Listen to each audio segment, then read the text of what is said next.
ಹುಬ್ಬಳ್ಳಿಯಲ್ಲಿ ಧಾರವಾಡ ಬಿಜೆಪಿ ಅಭ್ಯರ್ಥಿ ಪ್ರಹ್ಲಾದ್ ಜೋಶಿ ಭರ್ಜರಿಯಾಗಿ ಮತಬೇಟೆಯನ್ನ ನಡೆಸ್ತಾ ಇದ್ದಾರೆ. ಈ ವೇಳೆ ಮಾತನಾಡಿದ ಪ್ರಹ್ಲಾದ್ ಜೋಶಿ ಅವರು, ಧಾರವಾಡ ಜಿಲ್ಲೆಯಲ್ಲಿ ಸಾಕಷ್ಟು ಪ್ರಚಾರವನ್ನ ಮಾಡ್ತಾ ಇದ್ದೇವೆ. ಜನರ ಪ್ರತಿಕ್ರಿಯೆ ಅಭೂತಪೂರ್ವವಾಗಿ ಇದೆ. ಇದನ್ನ ನೋಡಿ ನನಗೆ ತುಂಬಾ ಸಂತೋಷವಾಗಿದೆ.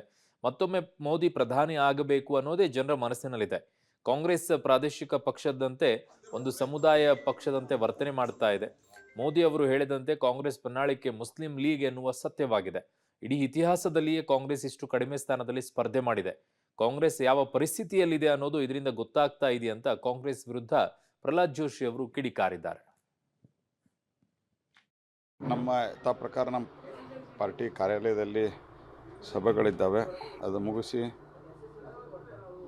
ನಾನು ಶಿಗ್ಗಾಂವ್ ಜಿಲ್ಲೆಯಲ್ಲಿ ಒಂದೆರಡು ಭೇಟಿಗೆ ಹೋಗ್ತೇನೆ ಮತ್ತು ಅದರ ನಂತರ ಸಾಯಂಕಾಲ ಇವತ್ತು ಕುಂದಗೋಳ ತಾಲೂಕಿನಲ್ಲಿ ಸಾರ್ವಜನಿಕ ಸಭೆಗಳಿದ್ದಾವೆ. ಒಟ್ಟಾರೆ ಜನರ ಪ್ರತಿಕ್ರಿಯೆ ಅಭೂತಪೂರ್ವವಾಗಿದೆ. ನನಗೆ ಭಾಳ ಸಂತೋಷ ಆಗಿದೆ. ಈ ಪ್ರತಿಕ್ರಿಯೆಯನ್ನು ನೋಡಿ ಮೋದಿಯವರು ಪ್ರಧಾನಮಂತ್ರಿ ಆಗಬೇಕು ಅನ್ನುವಂಥದ್ದು ಜನರ ಮನಸ್ಸಿನಲ್ಲಿದೆ. ಇದು ಒಂದು. ಎರಡನೇದ್ದು, ಕಾಂಗ್ರೆಸ್ ಪಾರ್ಟಿ ಟೋಟಲಿ ಇವತ್ತೊಂದು ರೀಜನಲ್ ಪಾರ್ಟಿ ಅಥವಾ ಒಂದು ಕಮ್ಯುನಿಟಿಯ ಪಾರ್ಟಿ ಅನ್ನೋ ರೀತಿಯಲ್ಲಿ ವರ್ತಿಸ್ತಾ ಇದ್ದಾರೆ. ಟ್ರಿಬಲ್ ತಲಾಕ್ ತೆಗಿತೀನಿ ಅಂತ ಹೇಳ್ತಾ ಇರೋದು, CAA CAAಯಲ್ಲಿ ಏನಿದೆ ಅಂತ ಮರುಜಾರಿ ಮಾಡ್ತೀವಿ ಅಂತ ಹೇಳ್ತೀರಿ ನೀವು.